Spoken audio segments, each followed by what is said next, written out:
cita-cita generasi emas Indonesia. Profil pelajar Pancasila tanamkan di dalam dada. Profil pelajar Pancasila cerdas berkarakter itu kita.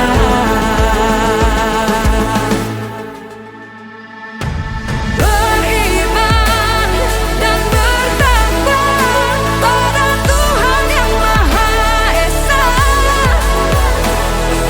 berakhlak mulia, berkebinekaan global kita. Gotong royong, berjiwa mandiri, berpikir kreatif dan bernalar kritis. Perbedaan bukan suatu halangan untuk kita saling bergandeng tangan. Bhinneka Tunggal Ika semboyan negeri kita yang harus kita jaga bersama. Profil pelajar Pancasila tanamkan di dalam dada. Profil pelajar Pancasila cerdas berkarakter itu kita.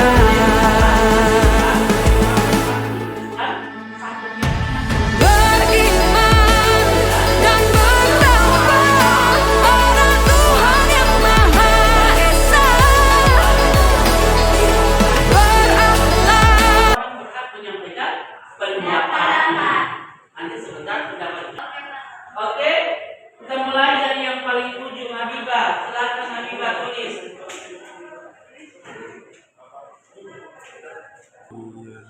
Nur Zaki silakan.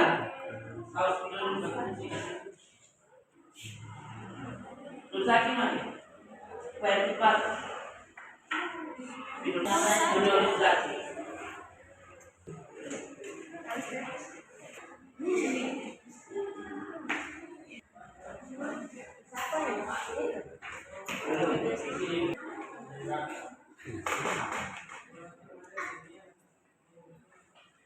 Amrozi.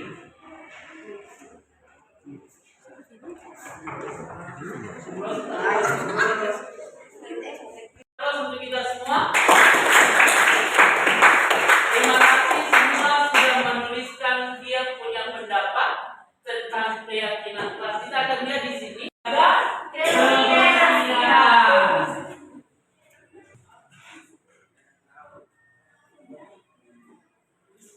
Membuang sampah pada tempatnya masuk di kebersihan. Kita masuk yang berikut di disiplin. Disiplin datang dan pulang tepat waktu. Disiplin dalam mengumpulkan tugas tepat waktu. Disiplin dalam berpakaian. Disiplin dalam mentaati tata tertib sekolah yang berlaku. Disiplin dalam menggunakan pakaian. Ada beberapa siswa hari ini tidak berpakaian sesuai hari-harinya. Minggu depan saya mengharapkan kita berpakaian sesuai hari-harinya, ya. Kita masuk yang keempat.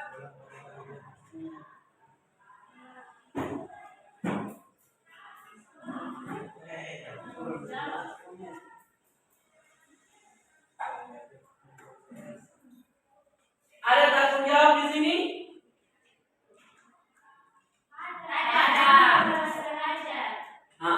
Bahasanya adalah tanggung jawab dari kita. Siswa punya tugas apa? Belajar.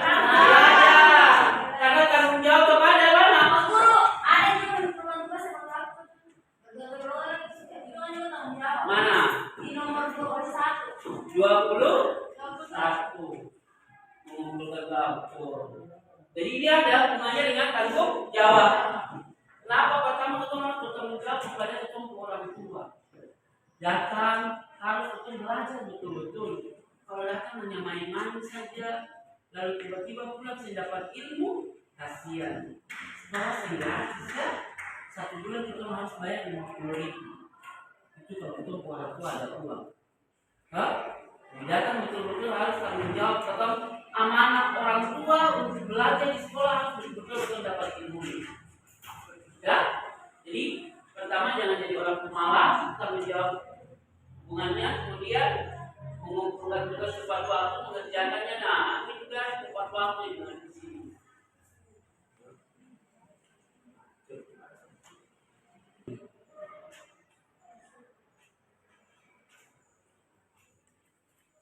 Jadi ini sangat penting anak-anak sekalian untuk percaya diri. Kenapa harus ada tata tertib?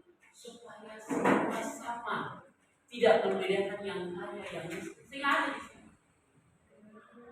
Makanya tetap berbeda dengan sekolah-sekolah yang ada di luar negeri. Di luar negeri kamu bebas pakai pakaian apapun di sekolah, pakai sepatu. Tapi di Indonesia ada aturan. Aturan ini melalui apa? Menteri Pendidikan Republik Indonesia. Makanya ada satuan pendidikan namanya SD pakai merah putih, SMP biru, SMA putih abu-abu. Sudah jelasin. Di mana ketika biasa kita kerja kelompok, nah masing-masing orang sudah tahu porsinya. Si A bikin ini, si B bikin ini, si C bikin ini. Sebentar ketika presentasi kita bahas bersama, kemudian ada kelompok lain yang tidak mengerti bisa bertanya. Itu kita dengan kerjasama atau pembahasan bersama. Itu budaya 5 S. Ada yang tahu budaya 5S? Silakan.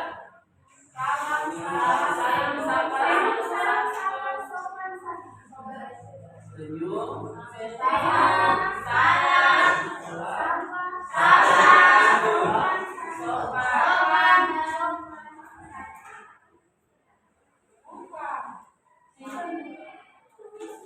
Lima.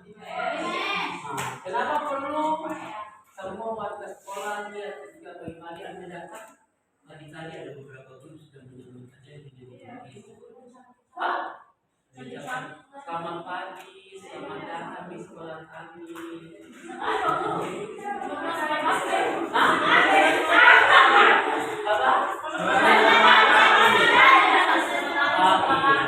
Iya nanti kalau saya kira berdiri selamat pagi, selamat datang. Kita sudah sepakat itu keyakinan yang akan kita laksanakan di kelas kita dan di lingkungan sekolah. Semoga apa yang kita sepakati menjadi sebuah keyakinan ini bisa kita laksanakan di kelas dan di sekolah kita di SMA Negeri 5 Satuan. Saya mengharapkan keyakinan ini bisa kita praktekkan nanti di kelas dan lingkungan.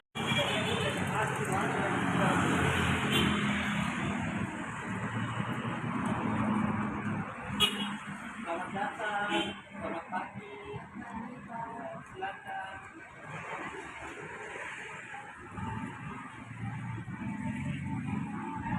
Silakan kita. Ya, silakan.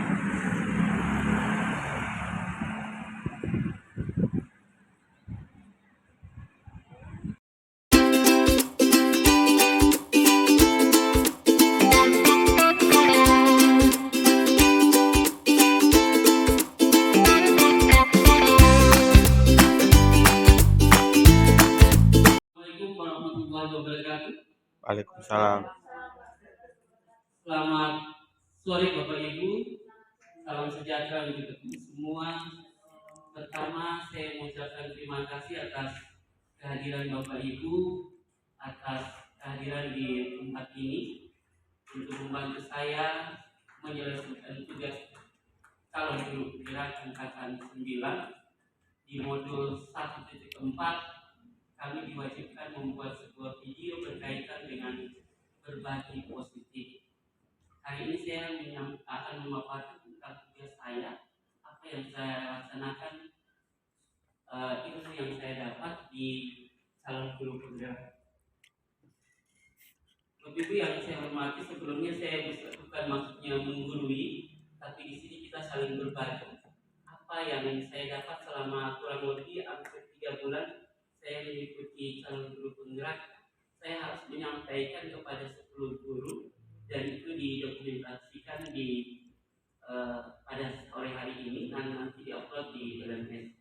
Sekali lagi Bapak Ibu, kali ini aksi nyata saya modul 174 tentang membagikan pemahaman dengan pengalaman penerapan budaya positif. Perkenalkan, nama saya Helmi Redkoran, PDI Gelar calon guru penggerak angkatan 9 Kota Tua Provinsi Maluku.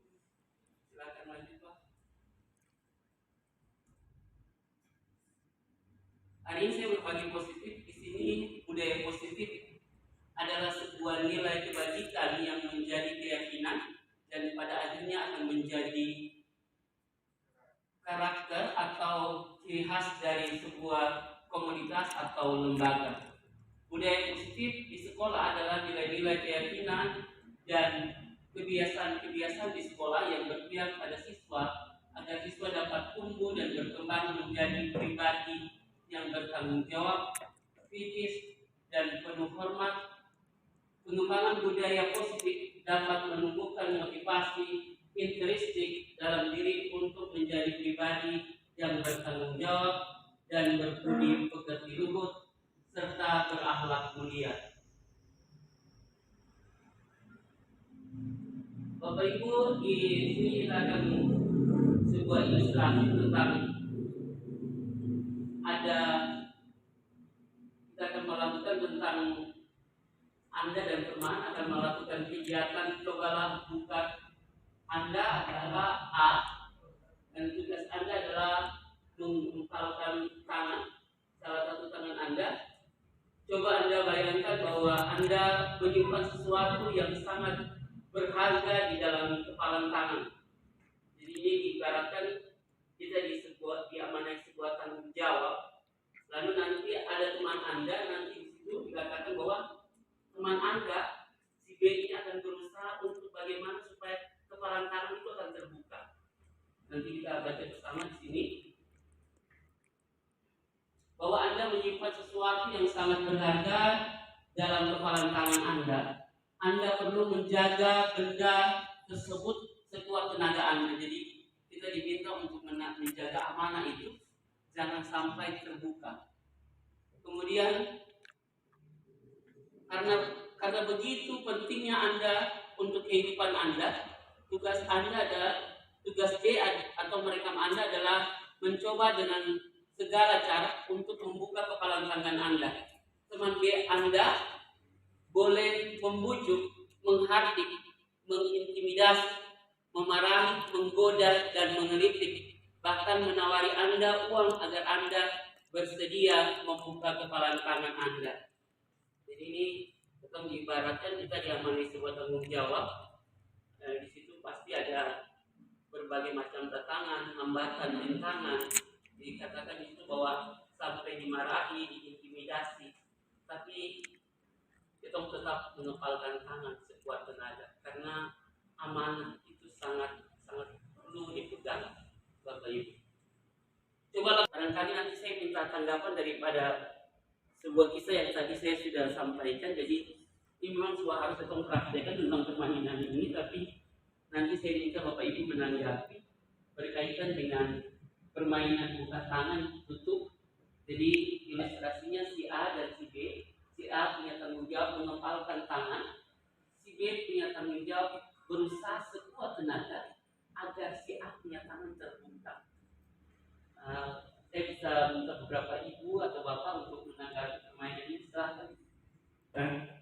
Terima kasih Pak Helmi dari ilustrasi kepalan tangan ini. Ada hal yang kita ambil positifnya adalah bahwa kita harus memegang suatu kepercayaan. Dalam arti kalau sudah dipercayakan berarti itu yang menjadi milik sendiri. Ya, karena ini kan tangan sendiri. Ya, tidak sembarang orang yang membuka tangan ini, karena itu kita punya. Ya, tapi kita harus melihat ke depan bahwa sepanjang itu ya pasti ada tantangan, hambatan, Ya, jadi tantangan atau hambatan itu dia bisa banyak hal. Ya, seperti tadi, ya, Pak ini jelaskan bisa ada yang cara bagaimana sehingga tangan itu bisa terbuka, dia bisa bikin, ya mungkin dengan akan memberikan uang dan sebagainya. Ya, tapi kalau orang tetap yakin bahwa itu adalah milik kita sendiri, berarti tidak mungkin tangan ini akan dibuka. Ya, pekerjaan itu sesuatu yang dibutuhkan itu adalah amanah sebenarnya yang diberikan. Pegang amanah itu sebaik-baiknya mungkin. Ya. Kalau jangan sampai terhindar dari ada bisikan-bisikan atau dari sesuatu yang hanya sebatas hanya untuk sementara. Kadang-kadang manusia jahat itu karena hal begitu, tapi tidak tahu bahwa dengan hal-hal seperti itu atau tidak menanamkan kepercayaan itu sendiri. Jadi mungkin kepercayaan itu diberikan oleh pimpinan mungkin, oleh atasan kita mungkin, atau siapa kita harus tanam kepercayaan itu sebenarnya. Tidak melihat dari situasi manapun, kita akan terbuai biar orang datang bilang bagaimanapun, tetap itu saya punya. Ya, satu saat kan pasti yang akan memberikan amanah itu yang dari atas. Allah yang memberikan amanah itu akan kembali kepada Allah juga, bukan kembali kepada siapa-siapa. Yang mungkin saatnya tangan saya tertutup, kepercayaan itu diberikan Allah bagi saya, satu saat juga Allah akan mengambil itu kembali kalau saya mempergunakan kepercayaan itu. Ya, mungkin itu saja. Terima kasih. Oke, terima kasih beri Allah untuk Ibu Mona. Jawabannya luar biasa. Terima kasih sudah menginspirasi. Ada yang lain barangkali? Oke, terima kasih. Mari. Saya pribadi dari ilustrasi tadi permainan sebelah mesra, yaitu kita ada A dan B, di mana A itu dia tugasnya untuk mengapalkan sebelah tangan, lalu yang rekan B-nya itu harus berusaha untuk bisa membuka kepalan tangan dari si A tadi. Dari sini kita lihat bahwa dalam permainan coba buka ini terlibat ada dua orang yang terlibat. Di dalamnya seseorang yang memiliki pegangan atau genggaman, kemudian ada pihak yang mencoba untuk membuka atau membebaskan tangan si A tadi. Kalau dari sini saya bisa katakan bahwa yang punya kendali untuk genggaman tangan tadi adalah yang si B. Jadi dia yang punya kendali penuh atas apa yang dia genggam tadi. Karena menurut dia itu sesuatu yang berharga, entah itu apapun, tapi kalau menurut dia berharga, dia harus bisa menjaga itu dengan sebaik-baiknya. Walaupun temannya itu menghasut, mengintimidasi, merayu, bahkan sampai menggelitik, dia harus tetap kokoh untuk bertahan dan mempertahankan apa yang sudah menjadi sesuatu yang berharga tadi bagi dirinya. Mungkin beda kalau yang digenggamannya itu bukan sesuatu yang berharga. Hal yang sepele mungkin dia bisa berbagi dengan orang lain, tapi kalau menurut dia itu sesuatu yang berharga, maka dia harus merasa bertanggung jawab juga kalau apa yang menurut dia berharga harus dia tetap pegang penuh. Jangan mudah dilepas kepada orang lain, walaupun itu mungkin rekan dekat, sahabat, teman, keluarga, tapi harus tetap dijaga semaksimal mungkin dengan segala kekuatan dan upaya yang dimiliki. Seperti itu. Oke. Terima kasih. Terima kasih berikan aplaus untuk Ibu Dila.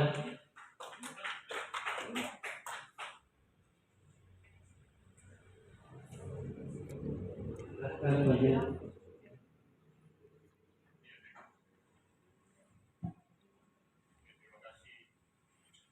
Iya, terima kasih atas kesempatan ini. Saya coba baca permainan ini. Mungkin saya tadi tidak sempat bermain. Saya lihat permainan dari sudut pandang yang berbeda. Kalau memang orang itu sudah pasti dia sulit untuk membuka tangan, maka strategi kita bagaimana cara supaya dia bisa membuka.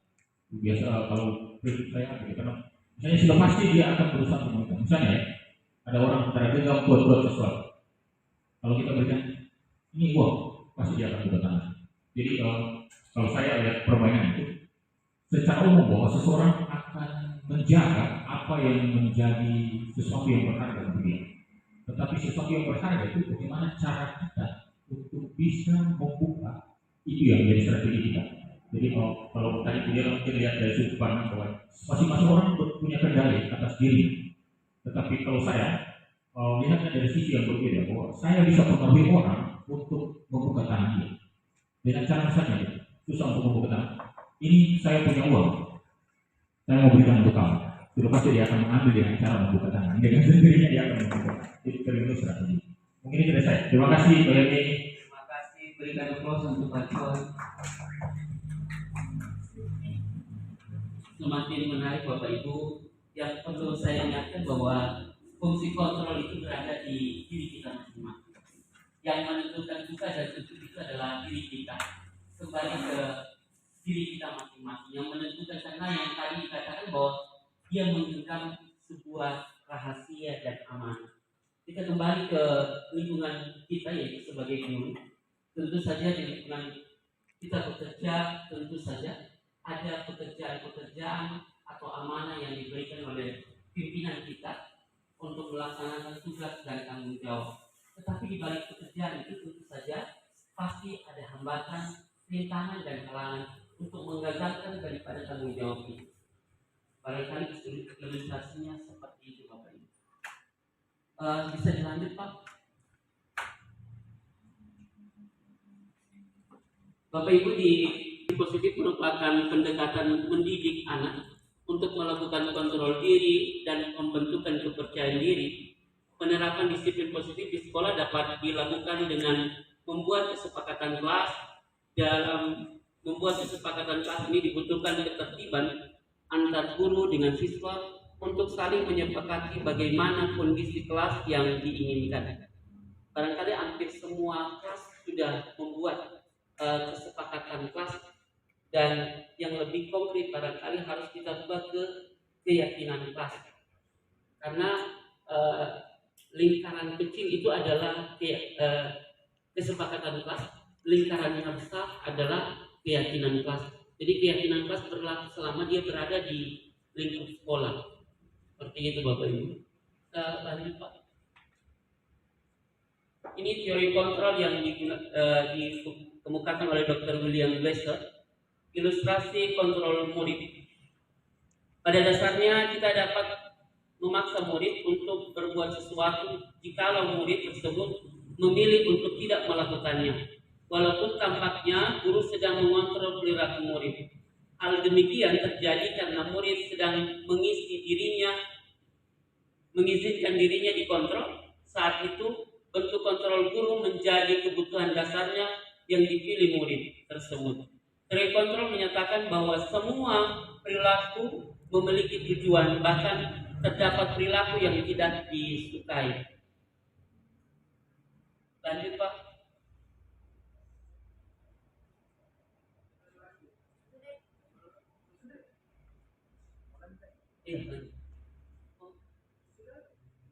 Oh, ada 3 pendapat dari Pak. Iya. Kemudian Bapak William juga menyampaikan bahwa ilusi bahwa semua penguatan positif efektif bermanfaat. Penguatan positif atau wujudan adalah bentuk-bentuk kontrol. Segala usaha untuk mempengaruhi murid agar mengulangi sesuatu perilaku tertentu adalah suatu usaha untuk mengontrol diri tersebut. Dalam jangka waktu tertentu, kemudian murid tersebut akan menyadarinya dan mencoba untuk menolak rujukan kita, atau bisa jadi murid tersebut menjadi tergantung pada pendapat sang guru untuk berusaha.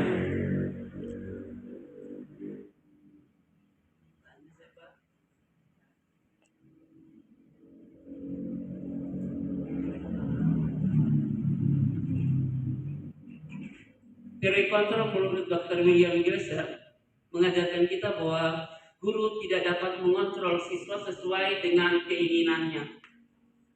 Sebab yang bisa mengontrol adalah diri masing-masing tanpa ada paksaan. Apabila kontrol ini berkaitan dengan pembelajaran, maka saya rasa kurang tepat dan harus dilakukan guru adalah menjaga kesehatan mental siswa, memberi rasa aman dan nyaman dalam pembelajaran, agar siswa dapat merasa gembira dan tidak merasa tertekan. Namun apabila teori kontrol ini berkaitan dengan disiplin positif sekolah, kontrol tersebut tetap harus dilakukan untuk membuat siswa tetap terarah. Siswa harus patuh terhadap aturan atau tata tertib sekolah meskipun terpaksa. Karena terpaksa itulah akan menjadi kebiasaan yang baik. Jadi Bapak Ibu, saya dan Anda punya tanggung jawab. Hal-hal baik memang kita harus dalam tanda kutip dikatakan bahwa harus dipaksakan sehingga ini menjadi kebiasaan yang baik.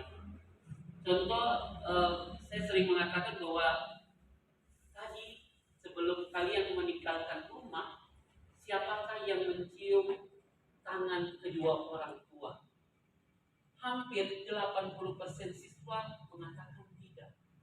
Padahal waktu kita SD, SMP, bahkan TK, perilaku baik ini sudah diajarkan. Hanya barangkali terkikis akibat dari pergaulan dan zaman, sehingga hal baik ini terkikis. Maka tugas kita barangkali membiasakan memberi salam, mencium tangan Bapak Ibu guru sebagai bentuk menghargai kami. Bapak Ibu sebagai guru harus kita budayakan sehingga hal ini ketika dia pulang ke rumah, dia menghargai orang tuanya dengan cara mencium tangan. Barangkali itu yang harus kita sampaikan kepada para siswa. Itu contoh salah satu perilaku.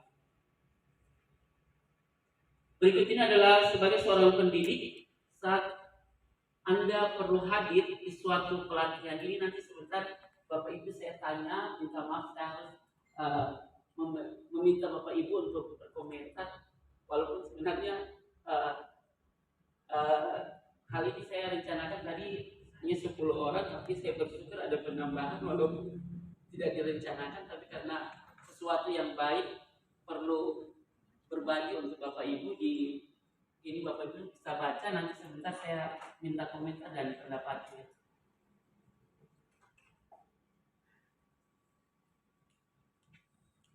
Sebagai seorang pendidik, saat Anda hadir di suatu pelatihan, motivasi apa yang mendasari tindakan Anda?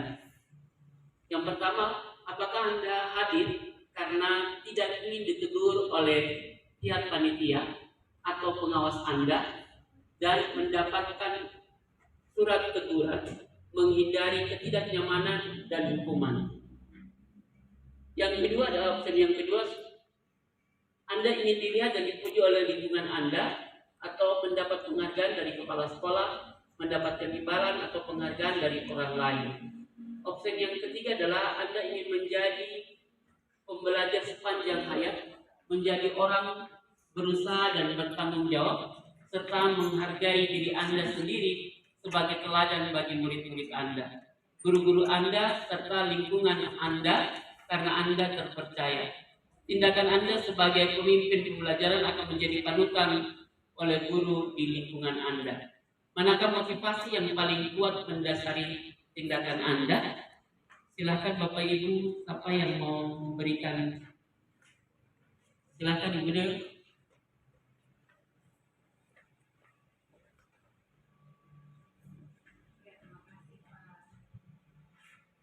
Pak Helmi, tadi saya sempat mau menjawab, kalau tidak ada jawabannya bagaimana?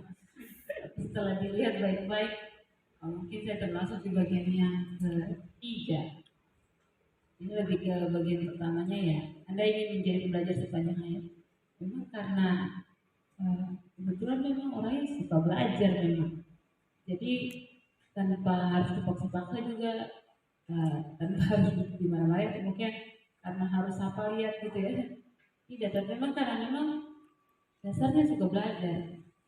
Jadi kalau boleh memilih, berarti tetap saya akan memilih yang di bagian ketiga. Nah, karena memang kalimat-kalimat berikutnya itu bisa terjadi secara tidak langsung ya, tanpa harus kita bilang kita ini suka belajar gitu. Tapi ketika misalnya ada anak-anak yang memang mereka melihat, bisa saja jadi teladan untuk anak-anak karena memang bukunya suka belajar gitu. Memang pernah ada yang tanya, karena memang kadang-kadang tuh ada beberapa anak lebih ke anak-anak wali, mereka ada yang tanya, mereka tanya kenapa suka ikut kegiatan begitu banyak,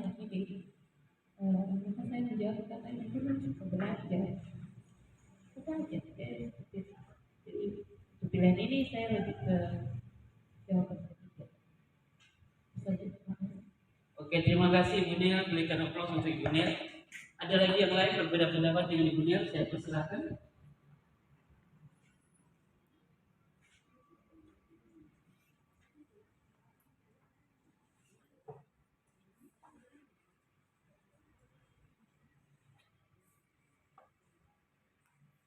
Ya, paling banyak memang akan menjawab pertanyaan mengikuti kegiatan pasti cenderungnya ke ketiga, tapi pasti setelah mengikuti seminarnya atau kegiatannya baru dia menyukai. Tapi kalau tidak sinkron dengan disiplin ilmu atau tidak nyambung dengan dia sukai, pasti cenderungnya di atas.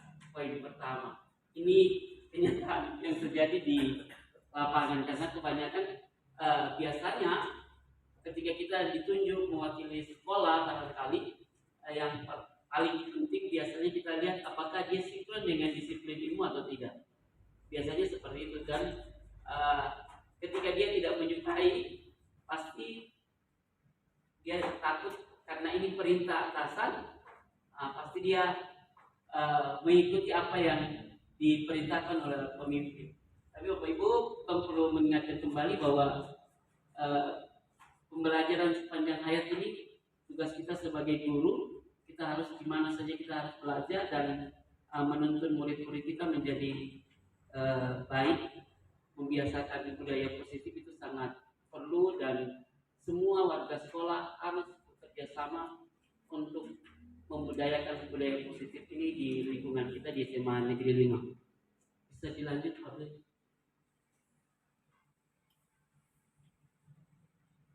Berikut ini adalah motivasi perilaku manusia. Yang pertama adalah untuk menghindari ketidaknyamanan, atau ini adalah hukuman. Ini adalah tingkat rendah dari motivasi perilaku manusia. Biasanya orang yang motivasi perilakunya untuk menghindari hukuman atau ketidaknyamanan akan bertanya apa yang akan terjadi apabila saya tidak melakukannya. Yang kedua adalah untuk mendapatkan imbalan atau penghargaan dari satu tingkatan penghargaan dari orang lain. Perilaku untuk mendapatkan imbalan atau penghargaan dari orang lain dengan motivasi ini akan bertanya apa yang akan saya dapatkan apabila saya melakukannya. Kemudian yang ketiga di sini adalah untuk menjadi orang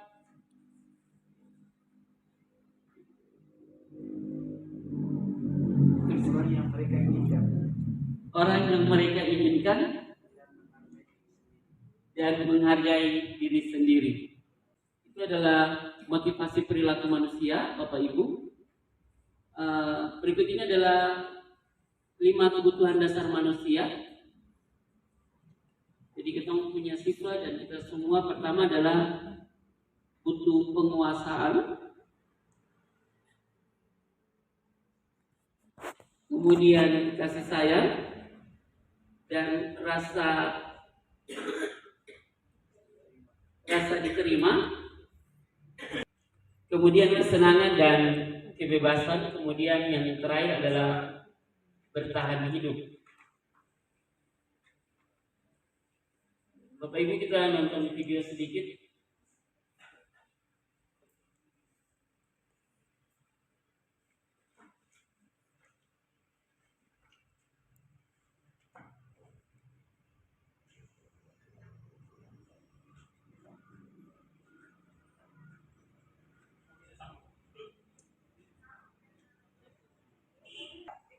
Untuk membangun budaya sekolah yang positif dengan lingkungan yang aman dan mendukung murid untuk menjadi pribadi yang berdaya, seimbang, dan bahagia, salah satu upaya yang dapat dilakukan oleh guru adalah memahami kebutuhan dasar yang mendasari perilaku murid. Pada video kali ini, kita akan membahas tentang 5 kebutuhan dasar manusia.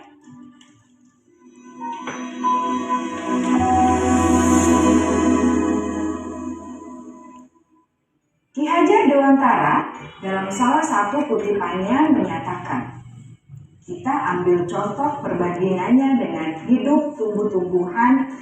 Seorang petani dalam hakikatnya sama kewajibannya dengan seorang pendidik yang menanam padi misalnya.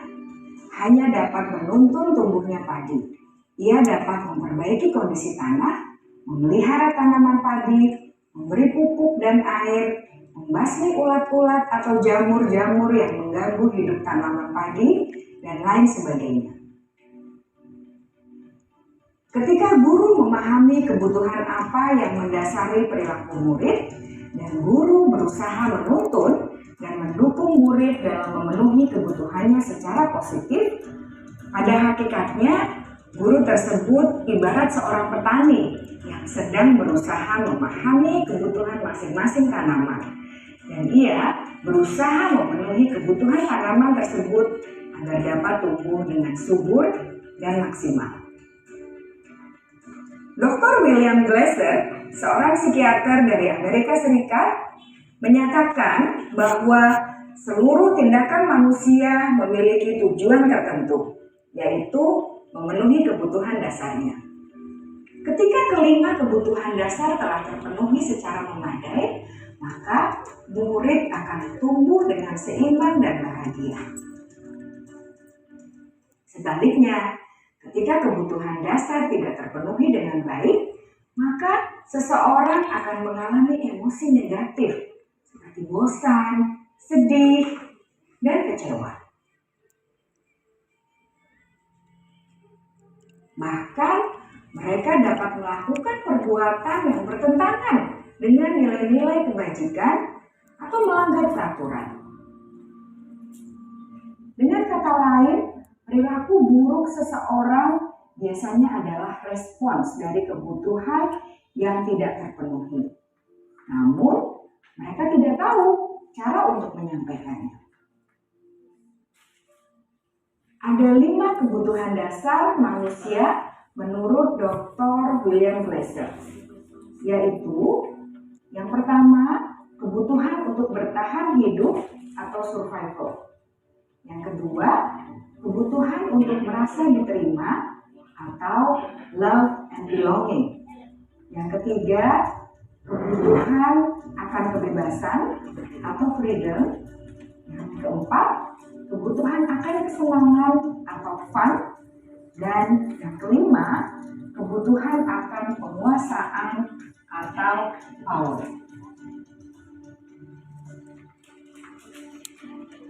Kebutuhan dasar yang pertama adalah kebutuhan yang bersifat fisiologis untuk bertahan hidup atau survival. Ini nggak makan saja di. Misalnya kesehatan, rumah, dan makanan. Kebutuhan biologis sebagai bagian dari proses reproduksi termasuk kebutuhan untuk tetap bertahan hidup. Kebutuhan untuk merasa aman juga termasuk dalam kebutuhan ini.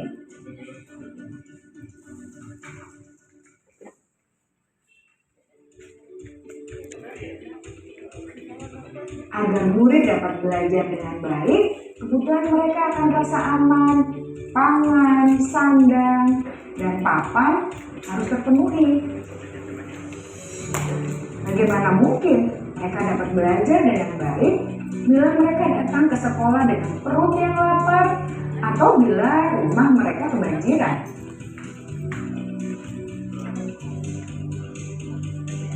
Setelah kita mengetahui kebutuhan pertama yang sebagian besar bersifat fisiologis, mari kita lihat kebutuhan kedua sampai kelima yang semuanya berhubungan dengan psikologis. Mari kita lihat kebutuhan yang kedua, yaitu kebutuhan akan perasaan diterima oleh kelompok atau komunitasnya atau kebutuhan love and belonging. Kebutuhan ini meliputi keinginan untuk tetap terhubung dengan orang lain seperti teman, keluarga, teman kerja, dan kelompok di mana kita tergabung. Setiap murid ingin menjadi bagian yang berharga dari kelas dan juga sekolah. Mereka juga ingin diterima oleh orang lain dan kelompoknya. Bahkan, murid yang terlihat paling cuek pun jauh di dasar hatinya pasti ingin merasa diterima. Sebagai guru, seharusnya kita dapat menerima murid kita apa adanya, sesuai dengan kodratnya. Karena setiap murid adalah unik. Mereka memiliki kekuatannya masing-masing, sehingga guru seharusnya bisa menciptakan kesempatan untuk murid berkolaborasi dan memiliki ikatan emosi satu sama lain. Murid-murid yang memiliki kebutuhan yang besar untuk merasa diterima, biasanya mereka belajar karena suka pada gurunya, dan mereka juga suka bekerja dalam kelompok. Kebutuhan yang ketiga adalah kebutuhan akan kebebasan atau kebutuhan membuat pilihan. Murid harus diberi kesempatan untuk membuat pilihan dan bertanggung jawab atas pilihan yang mereka telah ambil. Memberi mereka kebebasan bukan berarti membiarkan mereka melakukan apa saja yang mereka mau, melainkan lebih memberi mereka kesempatan untuk membuat pilihan, menyuarakan pendapat mereka dengan percaya diri, dan memberi mereka kesempatan untuk mencoba hal-hal yang baru. Pembelajaran dengan metode yang beragam dan menarik juga akan memenuhi kebutuhan murid tentang kebebasan ini. Pembelajaran berdiferensiasi di mana guru menyediakan beberapa jenis tugas yang bisa dipilih oleh murid sesuai minat mereka, sangat baik untuk mengembangkan murid menjadi lebih mandiri dan memiliki motivasi internal. Karena kebutuhan akan kebebasan pada dasarnya adalah kebutuhan untuk mandiri, memiliki otonomi, memiliki pilihan, dan mampu mengendalikan arah hidupnya sendiri.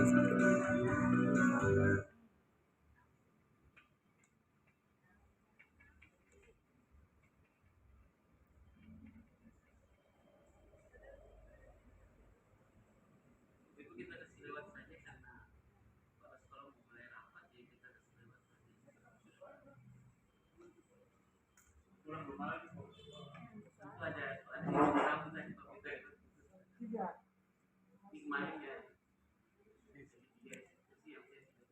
Itu untuk aksi nyata yang saya lakukan di Sekolah SMA Negeri 52 yang saya ambil adalah tentang budaya positif, saya ambil tentang keyakinan kelas dan penerapan budaya 5S di lingkungan sekolah.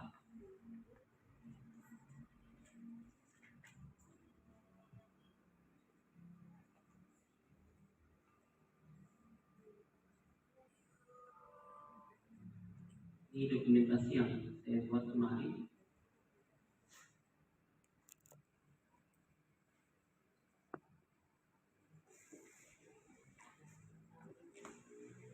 Namanya tidak guna.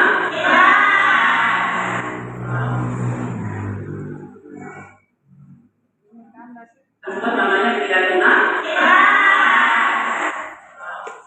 Tempat namanya tidak.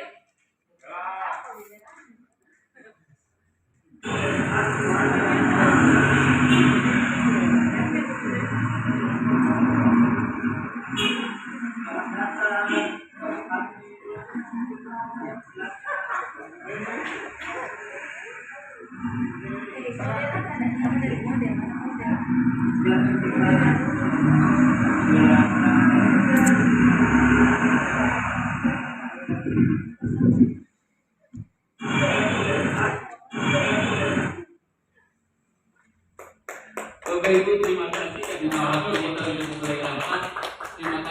perhatian dan kerjasamanya.